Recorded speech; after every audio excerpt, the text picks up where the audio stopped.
Renault Mégane électrique, voici pourquoi son prix de base... Oh, ils ont encore augmenté le prix de la voiture, mais non. C'est pas possible, hein. Mais qu'est-ce qu'ils font là, Renault? Allô? Deméo? T'as besoin de payer les salaires de tes pilotes français en Formule 1, c'est ça? On a en effet constaté sur le site de Renault que le prix de base affiché est passé de 39 000 à 42 000 euros. Mais en regardant le configurateur, on a compris pourquoi.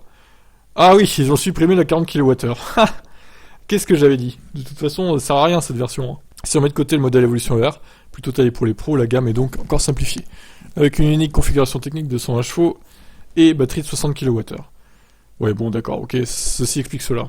Pour toutes les finitions, le client a le choix entre deux types de charge, supercharge avec AC 7 kW et DC 130 kW, ou optimum avec 22 ou 130. Et 130.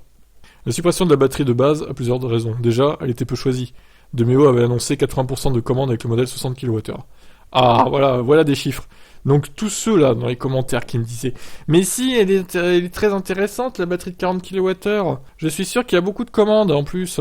Bah non, du coup 20% c'est pas beaucoup quand même, hein. Et les gens ont raison de choisir la 60 au final. Elle était tellement chère pour ce qu'elle donnait comme autonomie, cette 40 kWh. C'était n'importe quoi.